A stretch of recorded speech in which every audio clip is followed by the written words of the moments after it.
হযরত দাউদ আলাইহিস সালামকে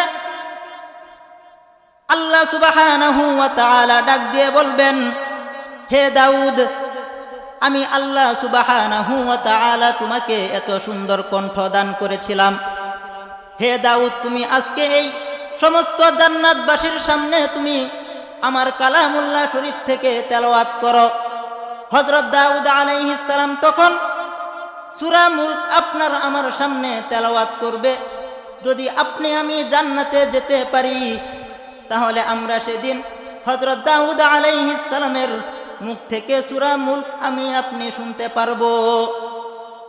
হযরত দাউদ আলাইহিস সালাম যখন আপনার আমার সামনে যখন সূরা মুলক পড়বেন, তখন আপনি আমি হযরত দাউদ আলাইহিস সালামের কণ্ঠে মুগ্ধ হয়ে জান্নাতবাসীরা বেহুশ হয়ে যাবে। যখন জান্নাতবাসীদের হুঁশ ফিরে আসবে,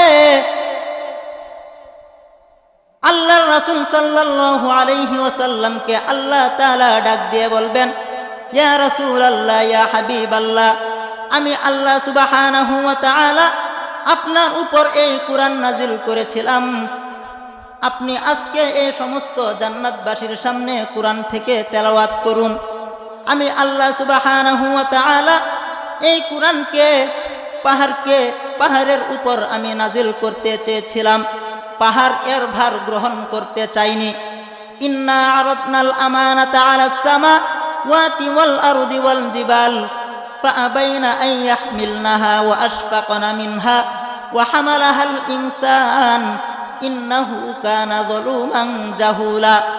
আল্লাহ সুবহানাহু ওয়া তাআলা এই কুরআনকে পাহাড়কে দিতে চেয়েছিল, পাহাড় নেয়নি। আল্লাহ সুবহানাহু ওয়া তাআলা এই জমিনকে কুরআন দিতে চেয়েছিল, জমিন গ্রহণ করতে চায়নি। সর্বশেষ আল্লাহ সুবহানাহু ওয়া তাআলা এই কুরআনকে আপনার উপর আমার উপর নাজিল করেছেন। আল্লাহ সুবহানাহু ওয়া তাআলা রাসূলুল্লাহ সাল্লাল্লাহু আলাইহি ওয়াসাল্লামকে ডাক দিয়ে বলবে, ইয়া রাসূলুল্লাহ, ইয়া হাবিবাল্লাহ, আমি আপনার উপর এই কুরআন নাজিল করেছিলাম।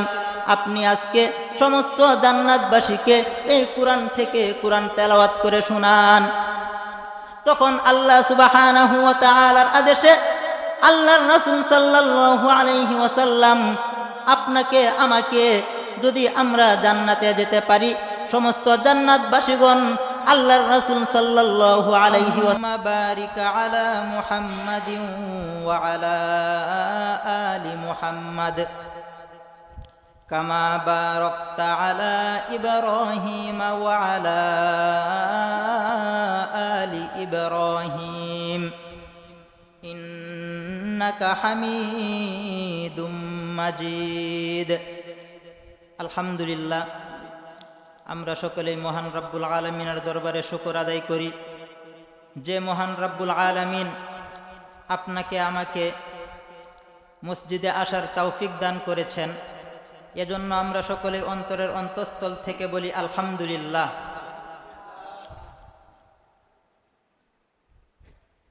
আল্লাহ সুবহানাহু ওয়া তাআলা আমাদের উপর অনেকগুলো বিধান নাজিল করেছেন। তার মধ্যে কিছু হচ্ছে হালাল আর কিছু হচ্ছে হারাম।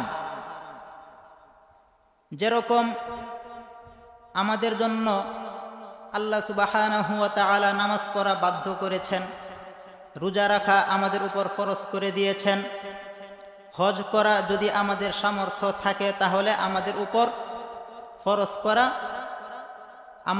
ফরজ করে দিয়েছেন। যাকাত ঠিক তেমনি ভাবে আমাদের উপর ফরজ করে দিয়েছেন। এভাবে কিছু জিনিস আমাদের উপর আল্লাহ সুবহানাহু ওয়া তাআলা ফরজ করে দিয়েছেন এবং কিছু জিনিস আমাদের জন্য আল্লাহ সুবহানাহু ওয়া তাআলা হারাম করে দিয়েছেন। তার মধ্যে একটা হচ্ছে মদ পান করা। মদ আল্লাহ সুবহানাহু ওয়া তাআলা সর্বপ্রথম যখন আয়াত নাজিল করেন, সরাসরি কিন্তু তিনি হারাম করেন নাই। কারণ ওই জামানার মধ্যে ম্যাক্সিমাম লোক মদের সাথে সম্পৃক্ত ছিল। তাদের মদ ছাড়া দিন পার হতো না, রাত পার হতো না। অর্থাৎ যাই করি না কেন মদ আমার লাগবেই, মদ ছাড়া আমার চলবে না, এরকম একটা পরিস্থিতি তখন ছিল। তখন আল্লাহর রাসূল সাল্লাল্লাহু আলাইহি ওয়াসাল্লাম সবার মাঝে দাওয়াত দিতে থাকলেন। আর আল্লাহ সুবহানাহু ওয়া তাআলা আল্লাহর রাসূল সাল্লাল্লাহু আলাইহি ওয়াসাল্লামকে বলে দিয়েছেন, ওয়ায়াসআলুনাকা আনিল খামর কুল ফীহিমা ইসমুন কাবীরুন ওয়া মানাফিউ লিন-নাস ওয়া ইসমুহুমা আকবারু মিন নাফইহিমা। হে নবী, আপনাকে যখন জিজ্ঞাসা করবে মদ সম্পর্কে, আপনি তখন বলবেন কুল ফীহিমা ইসমুন কাবীর, মদ পান করা এবং জুয়া এটা হচ্ছে অনেক বড় পাপ, এবং এটার মধ্যে হয়তো সামান্য কিছু উপকার রয়েছে কিন্তু অপকারটা হচ্ছে বেশি। তো তাদের মধ্যে কিছু চিন্তাশীল ব্যক্তি ছিল, তারা চিন্তা করলো যে জিনিসটা সাময়িক একটু উপকার আমাদের জন্য এবং অপকারটা আমাদের জন্য বেশি, সেটা থেকে আমাদের বিরত থাকাটাই হচ্ছে আমাদের জন্য সবচেয়ে ভালো হবে। তখন কিছু মানুষ যারা চিন্তাশীল তারা সেই মদ থেকে বিরত থাকতে শুরু করলো। এরপর আল্লাহ সুবহানাহু ওয়া তাআলা আরেকটু হার্ড লাইনে গেলেন। তখন আল্লাহ সুবহানাহু ওয়া তাআলা আয়াত নাজিল করলেন, ইয়া আইয়ুহাল্লাযীনা আমানু লা তাকরাবুস সালাতা ওয়া আনতুম সুকারা হাত্তা তা'লামু মা তাকুলুনা ওয়ালা জুনুবান ইল্লা আবিরি সাবিল। যে তোমরা যখন মদ পান করবা, মদ পান করার পর যতক্ষণ পর্যন্ত তোমরা মাতাল থাকবা ততক্ষণ তোমরা নামাজের ধারে কাছেও যাবা না। এই আয়াত নাজিল করার পর আল্লাহ সুবহানাহু ওয়া তাআলা যখন এই আয়াত নাজিল করেছেন, তখন কিছু ব্যক্তি আরো চিন্তা করলো, কিরে মদ পান করা কি এত বড় গুনাহ যে এই মদ যতক্ষণ পর্যন্ত আমরা মাতাল থাকব ততক্ষণ পর্যন্ত নামাজের ধারে কাছেও আমরা যেতে পারবো না। তখন তারা চিন্তা করলো যে জোহরের সময় যদি আমি পান করি তাহলে তো আসরের নামাজ আমি পড়তে পারবো না, কারণ ওয়া আনতুম সুকারা, যতক্ষণ পর্যন্ত তোমরা মাতাল থাকবে ততক্ষণ তোমরা নামাজের ধারে কাছেও যাবা না। এরপর তারা এই যে জোহর, আসর, মাগরিব এই সময়গুলোর মধ্যে তারা মদ পান করতো না। হ্যাঁ, তোমরা যেতে পারবা কখন? যখন তোমরা মাতাল অবস্থায় থাকবা না, তখন তোমরা নামাজে যেতে পারবা। তো এভাবে আস্তে আস্তে আল্লাহ সুবহানাহু ওয়া তাআলা আমাদের উপর এই মদকে হারাম করে দিয়েছেন। এরপর আল্লাহ সুবহানাহু ওয়া তাআলা পবিত্র কালামুল্লাহ শরীফে ডিরেক্টলি আয়াত নাজিল করেছেন, ইয়া আইয়ুহাল্লাযীনা আমানু ইন্নামাল খামরু ওয়াল মাইসির ওয়াল আনসাবু ওয়াল আজলামু রিজসুম মিন আমালিশ শাইতান ফাজতানিবুহু লাআল্লাকুম তুফলিহুন। হে ঈমানদারগণ, তোমাদের উপর মদ এবং জুয়া হারাম করা হয়েছে, মানে নাপাক, রিজসুন নাপাক করে দেওয়া হয়েছে। ফাজতানিবুহু, সুতরাং তোমরা তার থেকে বিরত থাকো। তোমরা যদি সফল হতে চাও, সফলতার মুখ যদি তোমরা দেখতে চাও, তাহলে তোমরা এই মদ থেকে তোমরা বিরত থাকো। কারণ এই মদ একটা সমাজকে পরিপূর্ণভাবে ধ্বংস করে দেয়। যখন কোনো ব্যক্তি এই মদ পান করে তখন তার নর্মাল যে সেন্স, সেই সেন্সটা কিন্তু থাকে না। সে তখন যা ইচ্ছা তাই করতে পারে। সে তখন তার মাকে চেনে না, তার বাবাকে চেনে না, তার ফ্যামিলি মেম্বার কাউকে চেনে না, তার স্ত্রীকে চেনে না। আমরা পত্রিকার মধ্যে এমনও দেখেছি যে এই মদ পান করার পর তার মায়ের সাথে যখন জিনা করতে গিয়েছে, তার মা বাধা দেওয়ার কারণে তার মাকে হত্যা করেছে। যখন তার সেন্স ফিরে এসেছে, অতঃপর সে যখন বুঝতে পেরেছে সে অপরাধ করেছে, সে নিজেও আত্মহত্যা করেছে। অর্থাৎ এই ব্যক্তির জন্য পুরো ফ্যামিলি শেষ হয়ে গেল। এভাবে একজন যারা মদ পান করে তাদের জন্য শুধু একটা ফ্যামিলি না, পুরো একটা সমাজ শেষ হয়ে যায়। এই মদ পান আল্লাহ সুবহানাহু ওয়া তাআলা বর্তমান আমাদের উপর সম্পূর্ণরূপে হারাম করে দিয়েছেন। কিন্তু আজকে দুঃখের সাথে বলতে হয়, আমরা ম্যাক্সিমাম মানুষ এই মদের সাথে সম্পৃক্ত। রাসূলুল্লাহ সাল্লাল্লাহু আলাইহি ওয়াসাল্লাম বলেছেন, ওয়া শুরিবাতিল খুমুর, কিয়ামতের পূর্বে মদ পান বেড়ে যাবে। আজকে আপনি সমাজের দিকে তাকান, ছেলে বলেন মেয়ে বলেন, ঢাকার শহরগুলোতে যান, সে ঢাকার শহরে গিয়ে দেখবেন প্রত্যেকটা বারে যারা বড় লোকের পোলাপাইন তারা হচ্ছে বার থেকে বের হয়ে মাতাল অবস্থায় তারা গাড়ি চালায়, কাউকে তারা মানে না, এরকম খারাপ ব্যবহার করে। যারা বিবাহিত তারা বাড়িতে গিয়ে তার ওয়াইফকে মারধর করে। শুধু এটা ঢাকার শহর না, বর্তমান গ্রামগুলোর মধ্যেও একই অবস্থা। তার মা বাবার সাথে খারাপ ব্যবহার করে, তার ওয়াইফের সাথে খারাপ ব্যবহার করে। তো এই যদি হয় অবস্থা, তাহলে কিভাবে একটা সমাজ চলতে পারে বলেন?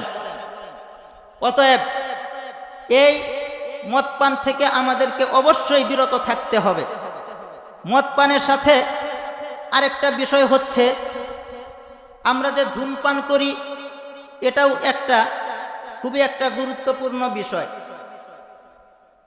ধূমপান করা হালাল নাকি হারাম সেটা আমি বলবো না, কারণ ফতোয়া নরমালি আমি দেই না, যদিও আমি ইফতা পড়েছি। কারণ হচ্ছে আমি পার্সোনালি মনে করি যে ফতোয়া তারাই দিবেন যারা ইফতা বিভাগে থাকেন, যারা ফিকাহ নিয়ে গবেষণা করেন, তারাই একমাত্র ফতোয়া দিবেন। আমরা 1 বছর পড়াশোনা করার পর বের হয়ে গিয়েছি, এখন যদি আমরা ফতোয়া দেই, আমি মনে করি এটা ঠিক না। আমি নিজেকে খুব বড় মনে করার জন্য আপনি আমাকে একটা প্রশ্ন করলেন আর আমি দিয়ে দিলাম, আমার তো জানা নাও থাকতে পারে, এটা নর্মাল বিষয়। কিন্তু তারপরও যদি আপনি আমাকে জিজ্ঞাসা করলেন, আমি অ্যান্সার করতে পারলাম না, তখন আপনি আমাকে ছোট মনে করবেন যে হুজুর পারে না। তো এই জন্য অনেকেই আছে একটা বিষয় জানা না থাকলেও সেটা সে বলে দেয়, এটা আসলে ঠিক না, এটা সম্পূর্ণ হারাম। তো যাই হোক, ধূমপান করা হালাল নাকি হারাম সেটা ভালো কোনো মুফতি সাহেবের থেকে অবশ্যই জেনে নেবেন। কিন্তু আল্লাহ তো কোরআনে বলেছে যে তোমরা তোমাদেরকে ধ্বংস করে দিও না, তোমরা তোমাদের হাত দিয়ে তোমাদেরকে ধ্বংসের দিকে ঠেলে দিও না। তাহলে ধূমপান করার কারণে আপনি তো আস্তে আস্তে নিজেকে মৃত্যুর দিকে ঠেলে দিচ্ছেন। তাহলে নিজেকে নিজে হত্যা করা কি জায়েজ আছে? অফকোর্স না, জায়েজ নাই। এরপর মানুষকে কষ্ট দেওয়া হারাম, এটা আমিও জানি, আপনিও জানেন। তাহলে আপনি ধূমপান করার পর আপনার মুখ থেকে যে দুর্গন্ধ বের হয়, এটা কি আপনার কারণে আপনার পাশের জন যে কষ্ট পায়, এটা কি আপনারা বুঝেন? আমি বলি, বিশেষ করে গ্রামের মানুষের কথা বলি, তারা ঘুম থেকে উঠেই মুখ পরিষ্কার না করেই তারা ফার্স্টে একটা বিড়ি ধরায়, বাথরুমে গিয়ে বিড়ি খাবে, আপনার প্রত্যেকটা দোকানের মধ্যে পায়ের উপরে পা তুলে তারপরে মানে সুখে যে সুন্দর করে যে টান দেয়, আর হচ্ছে ওখানে বসে বসে মানুষের গীবত, এই হুজুর এই বলে সেই মানে ইত্যাদি, তাদের মানে কোনো কিছুর অভাব নাই, সব আলোচনা সেই দোকানগুলোর মধ্যে হয়। এই নামাজের পর দেখবেন এই দোকানগুলোর মধ্যে গিয়ে সুন্দর করে তারা একটা বিড়ি ধরাবে। তাহলে আপনি এই যে আপনার পাশে যে দাঁড়ায় তাকে আপনি কষ্ট দিচ্ছেন না? ইভেন আপনার যে ওয়াইফ, আপনি তো আপনার ওয়াইফকেও কষ্ট দিচ্ছেন। তাহলে একটা মানুষকে কি কষ্ট দেওয়া জায়েজ আছে? জায়েজ নাই। আমি ঢাকা থেকে যখন আসি, ম্যাক্সিমাম টাইম আমার যে পাঞ্জাবি পরে এসেছি ওই পাঞ্জাবির পকেটের মধ্যে এখনো মাস্ক রয়েছে। আমার পাশে ম্যাক্সিমাম টাইম হয় এই ময়মনসিংহ নাকি কোন জায়গায় যেন বিরতি দেয়, এই বিরতির টাইমে যে এমন লোক মানে আমি যে কোন কপাল নিয়ে বাসে উঠি আমি জানি না, সব সময় আসার সময় ম্যাক্সিমাম টাইম আমার পাশে বসে হচ্ছে ওই রকম একটা লোক। তো যখন ওই বিরতির পরে যখন আমার পাশে বসে, বিশ্বাস করবেন না, আমার মানে এত কষ্ট হয় আর মানে বমি আইসা পড়ে, এই অবস্থা। তাহলে এই যে আপনার মাধ্যমে আমি কষ্ট পাচ্ছি, তাহলে এটা কি জায়েজ আছে? অবশ্যই না। তো এই জন্য আমরা ধূমপান করা থেকে অবশ্যই বিরত থাকব এবং চেষ্টা করলেই সম্ভব। আমি আবারও বলছি, এটা হালাল নাকি হারাম এটা ভালো কোনো মুফতি সাহেবের থেকে, হক্কানি মুফতি সাহেবের থেকে জেনে নেবেন। কিন্তু আমরা অনেকে বলে থাকি মাকরু। তাহলে মাকরু তো হচ্ছে দুই প্রকার, একটা মাকরুয়ে তাহরিমি আর একটা মাকরুয়ে তানজিহি। তাহলে মাকরু মানে কি জায়েজ, একটা জিনিস মাকরু এটা মানে কি জায়েজ, মানে আপনি খেতে পারবেন। খাওয়ার অনুমতি থাকলে তো সরাসরি বলাই হতো যে জায়েজ।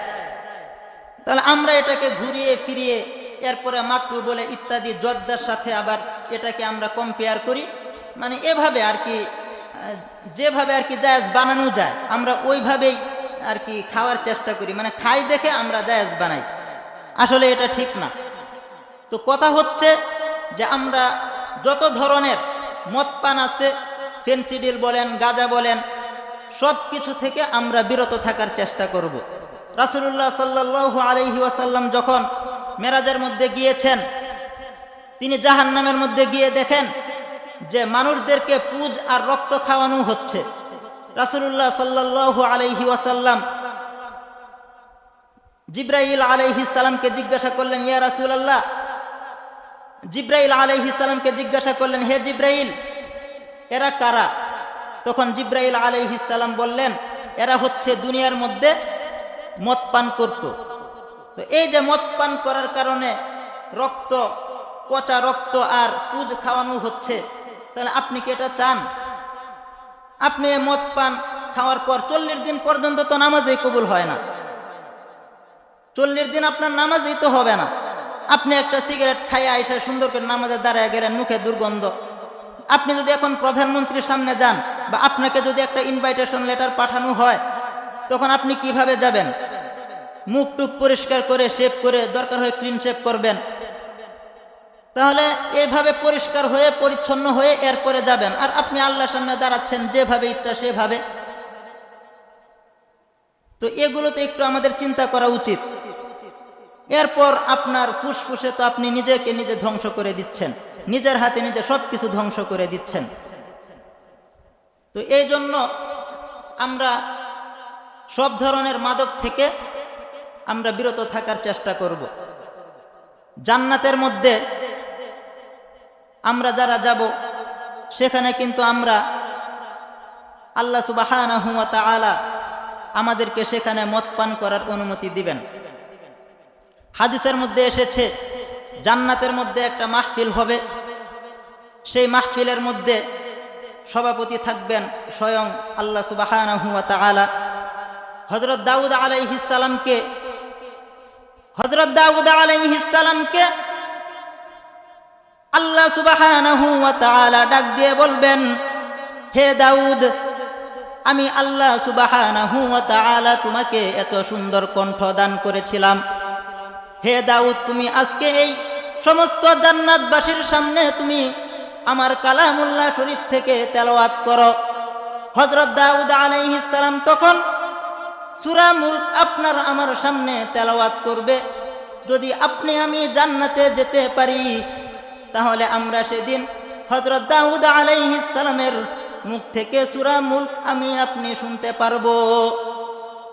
হযরত দাউদ আলাইহিস সালাম যখন আপনার আমার সামনে যখন সূরা মুলক পড়বেন, তখন আপনি আমি হযরত দাউদ আলাইহিস সালামের কণ্ঠে মুগ্ধ হয়ে জান্নাতবাসীরা বেহুশ হয়ে যাবে। যখন জান্নাতবাসীদের হুঁশ ফিরে আসবে, আল্লাহর রাসূল সাল্লাল্লাহু আলাইহি ওয়াসাল্লামকে আল্লাহ তাআলা ডাক দিয়ে বলবেন, ইয়া রাসূলুল্লাহ, ইয়া হাবিবাল্লাহ, আমি আল্লাহ সুবহানাহু ওয়া তাআলা আপনার উপর এই কুরআন নাজিল করেছিলাম। আপনি আজকে এই সমস্ত জান্নাতবাসীর সামনে কুরআন থেকে তেলাওয়াত করুন। আমি আল্লাহ সুবহানাহু ওয়া তাআলা এই কুরআনকে পাহাড়ের উপর আমি নাজিল করতে চেয়েছিলাম, পাহাড় এর ভার গ্রহণ করতে চাইনি। ইন্না আরাদনাল আমানাতা আলাস সামাওয়াতি ওয়াল আরদি ওয়াল জিবাল ফাআবাইনা আন ইয়াহমিলনাহা ওয়া আশফাকনা মিনহা ওয়া হামালাহাল ইনসান ইন্নাহু কানা যালুমান জাহুলা। আল্লাহ সুবহানাহু ওয়া তাআলা এই কোরআনকে পাহাড়কে দিতে চেয়েছিল, পাহাড় নেয়নি। আল্লাহ সুবহানাহু ওয়া তাআলা এই জমিনকে কোরআন দিতে চেয়েছিল, জমিন গ্রহণ করতে চায়নি। সর্বশেষ আল্লাহ সুবহানাহু ওয়া তাআলা এই কোরআনকে আপনার উপর আমার উপর নাজিল করেছেন। আল্লাহ সুবহানাহু ওয়া তাআলা রাসূলুল্লাহ সাল্লাল্লাহু আলাইহি ওয়াসাল্লামকে ডাক দিয়ে বলবে, ইয়া রাসূলুল্লাহ, ইয়া হাবিবাল্লাহ, আমি আপনার উপর এই কোরআন নাজিল করেছিলাম, আপনি আজকে সমস্ত জান্নাতবাসীকে এই কোরআন থেকে কোরআন তেলাওয়াত করে শোনান।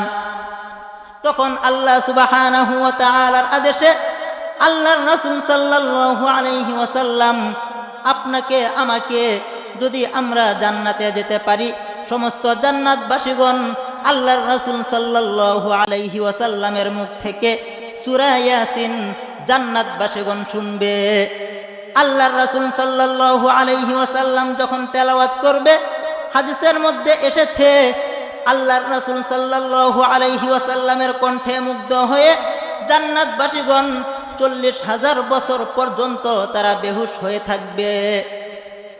যখন তাদের হুঁশ ফিরে আসবে, আল্লাহ তাআলা ডাক দিয়ে বলবেন, হাল ওয়াজাদতুম মা ওয়াদা রাব্বুকুম হাক্কা, হে জান্নাতবাসীগণ, আমি আল্লাহ তাআলা তোমাদেরকে যে ওয়াদা করেছিলাম, জান্নাতের মধ্যে আমি তোমাদেরকে যে নিয়ামত দিব, সব নিয়ামত তোমরা পেয়েছো কিনা? একদল লোক বলবে, না আল্লাহ, আপনি যে নিয়ামতগুলোর কথা আমাদেরকে বলেছিলেন আমরা তো সব নিয়ামত পাইনি। তখন আল্লাহ তাআলা বলবেন, তোমরা কোন নিয়ামত পাওনি বলো। তখন আল্লাহ তাআলার কাছে তারা বলবে, ইয়া রব্বাল আলামিন, আপনি বলেছিলেন জান্নাতের মধ্যে সর্ব উত্তম নিয়ামত হচ্ছে আপনার দিদার। ইয়া রব্বাল আলামিন, এখন পর্যন্ত তো আপনাকে দেখতে পারলাম না। এ কথা বলার পর আল্লাহ তাআলা নূরে জামালের মাধ্যমে আপনার আমার সামনে এসে হাজির হয়ে যাবে। তখন আল্লাহ তাআলা আপনাকে আমাকে আল্লাহ তাআলা সূরাতুর রহমান পড়ে শোনাবে। আল্লাহ তাআলা সেই দিন বলবেন, আনার রহমান আল্লামনাল কুরআন খলাকনাল ইনসান। এভাবে আপনাকে আমাকে শোনাবে। যখন সেই মাহফিল হবে, ওই মাহফিলের সময় জান্নাতবাসীদেরকে আল্লাহ তাআলা কি পান করাবেন জানেন? আল্লাহ তাআলা জান্নাতবাসীদেরকে পান করাবেন হচ্ছে মদ। সেখানে বসে বসে আল্লাহ তাআলা তাদেরকে, ওখানে যারা রয়েছে, যারা আমাদের খাদেম থাকবে, তারা আমাদেরকে সেখানে মদ পান করাবে। আল্লাহ তাআলা পবিত্র কালামুল্লাহ শরীফে বলেন, মুত্তাকিইনা ফিহা আলাল আরাইক লা ইয়ারাউনা ফিহা শামসান ওয়ালা জামহারিরা। জান্নাতবাসীগণ হেলান দিয়ে তারা মদ পান করবে। এত সুন্দর তারা নিয়ামত পাবে, এত সুন্দর সুন্দর নিয়ামত পাবে। আল্লাহ তাআলা সূরা ওয়াকিয়ার মধ্যে বলে দিয়েছেন, ইয়াতুফু আলাইহিম উইলদানুম মুখাল্লাদুন বিআকওয়াবিন ওয়া আবারিক ওয়া কাসিম মিন মাঈনিন লা ইউসাদ্দাউনা আনহা ওয়া লা ইউনজিফুন। এভাবে আল্লাহ তাআলা এই সম্পূর্ণ পৃষ্ঠার মধ্যে জান্নাতের নিয়ামতের কথা বলেছে। আল্লাহ তাআলা সেখানে আপনাকে আমাকে সমস্ত নিয়ামত দিবে। আপনার আমার খাদেম থাকবে কারা জানেন? আপনার আমার খাদেম থাকবে জান্নাতের মধ্যে যুবক। যুবক কোন যুবক? যারা কিনা দুনিয়ার মধ্যে শিশু অবস্থায় মারা যায়।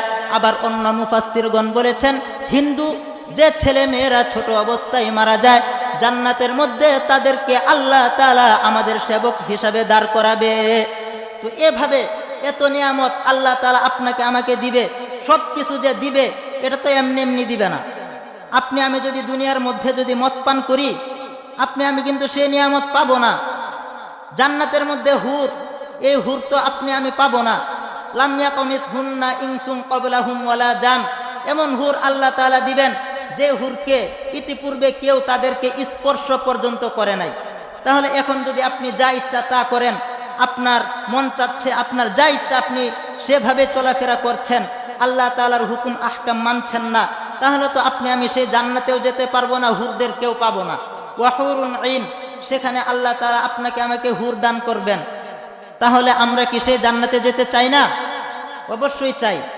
তাহলে সেই জান্নাতে যদি যেতে চাই, তাহলে কিন্তু আমাদেরকে আল্লাহ তাআলা যেভাবে চলাফেরা করতে বলেছে আমাদেরকে সেভাবে চলাফেরা করতে হবে। আমাদের মন তো অনেক কিছুই চায়, আপনারও যেরকম চায় আমারও তো চায়, কারণ আমাদেরকে সেই শক্তি আল্লাহ তাআলা দিয়েছেন, ফেরেশতাদেরকে তো সেই শক্তি দেয় নাই।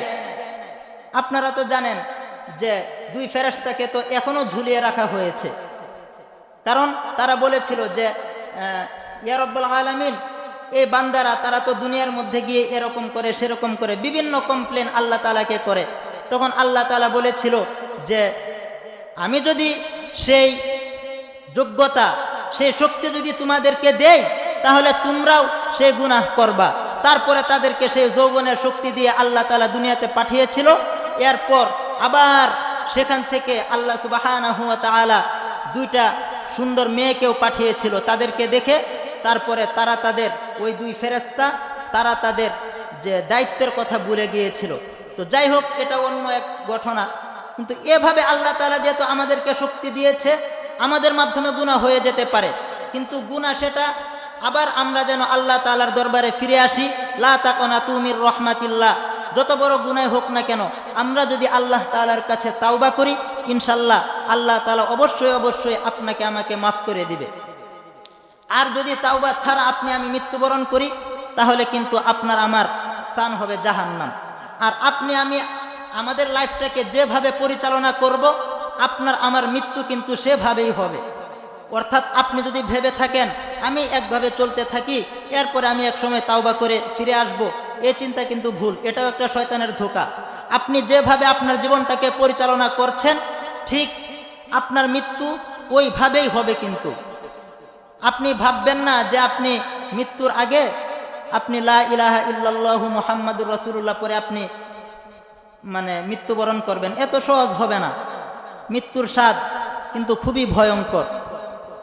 এই জন্য আমরা এখন থেকেই আল্লাহ সুবহানাহু ওয়া তাআলার পথে আমরা আমাদের জীবনটাকে পরিচালনা করার চেষ্টা করি, এবং এই মাদক দ্রব্য এগুলো থেকে আমরা বিরত থাকার চেষ্টা করি। এবং এই মাদক দ্রব্যের কারণে আজকে সমাজ, বিশেষ করে যুবক তরুণরা, তারা এমনভাবে এটার সাথে এডিক্টেড যা বলার মতো না। ছেলে মেয়েরা তো ঢাকা শহরে এবং প্রকাশ্যে তারা এমনভাবে খায়, আমাদেরকে দেখে দেখে আরও তারা সুখ টান দেয় ডাবল। কিছু বলার নেই, আপনি কিছু বলতে পারবেন না। আপনারা দেখেন না যে মিডিয়াগুলোর মধ্যে, তো এটাই হচ্ছে বাস্তবতা। আর গ্রামগুলোর মধ্যে এই মদ পান ইত্যাদি সব কিছু এত পরিমাণ বেড়ে যাচ্ছে যা বলার মতো না। কিন্তু এই আমার একটা প্রশ্ন হচ্ছে, এই মদগুলো কোত্থেকে আসে? আসমান থেকে তো নাজিল হয় না। মদগুলো মদ বলেন মাদক দ্রব্য যে জিনিসগুলো, এগুলো তো আসমান থেকে নাজিল হয় না, কোত্থেকে আসে? তো এই জন্য যারা দায়িত্বে রয়েছে, শুধু আমি এখানে বয়ান করার মাধ্যমে যে সবাই ঠিক হয়ে যাবে বিষয়টা এমন না, রাষ্ট্রেরও একটা দায়িত্ব থাকে। আর সত্যি কথা বলতে কি, যে রাষ্ট্রের যারা দায়িত্বে রয়েছে তারাই হচ্ছে এটার সাথে সম্পৃক্ত। আপনি তাদের ব্যাকগ্রাউন্ড যদি গার্ডেন, আপনি এগুলো জানতে পারবেন। যাই হোক, ওই বিষয়ে যাব না। আমরা যারা রয়েছি, আমরা অবশ্যই এই মাদক দ্রব্য থেকে ইনশাল্লাহ বাঁচার চেষ্টা করব। আর আরেকটা বিষয় হচ্ছে যে নামাজের কথা বললে অনেকেই বলে যে আমার পায়জামা ঠিক নাই। আচ্ছা, একজন মুসলমানের পায়জামা কিভাবে ঠিক না থাকতে পারে? আপনি ঘর থেকে বের হলেন, আপনি যে আবার ঘরে ফিরে যাবেন এর কোনো গ্যারান্টি আছে? একজন মুসলমান তো এইভাবে থাকতে পারে না, সে সবসময় পাক পবিত্র অবস্থায় থাকবে। নামাজের কথা বললেই বলে যে তার লুঙ্গি পায়জামা ঠিক নাই। আপনি যদি ওই অবস্থায় মৃত্যুবরণ করেন, কবরের মধ্যে সবচেয়ে বেশি শাস্তি কি জন্য হবে জানেন? এই নাপাক অবস্থায়, অর্থাৎ এই নাপাক অবস্থায় থাকার জন্য, অর্থাৎ এই যে প্রস্রাবের ফুটা লাগার জন্য সবচেয়ে শাস্তি আমাদেরকে দেওয়া হবে। অতএব কোনো মুমিন এই নাপাক অবস্থায় থাকতে পারে না, কোনো মুসলমান এই নাপাক অবস্থায় থাকতে পারে না। অতএব সবসময় আমরা পাক পবিত্র অবস্থায় থাকার চেষ্টা করব এবং 5 ওয়াক্ত নামাজ জামাতের সহিত ইনশাল্লাহ পড়ার চেষ্টা করব। কখনো যদি মিস হয়ে যায় সেটা যেন আমরা পরবর্তীতে যেন আদায় করে নিই। কারণ যদি এই নামাজ আদায় করা ব্যতীত যদি আমরা মৃত্যুবরণ করি, আল্লাহ তাআলার কাঠগড়ায় আপনাকে আমাকে দাঁড়াতে হবে। আল্লাহ তাআলা আমাদেরকে বুঝার তৌফিক দান করুন এবং যে কথাগুলো বললাম আল্লাহ তাআলা আমাকে প্রথমে আমল করার তৌফিক দান করুন এবং আপনাদেরকেও আল্লাহ তাআলা আমল করার তৌফিক দান করুন। ওয়া আখিরু দাওয়ানা আনিল হামদুলিল্লাহি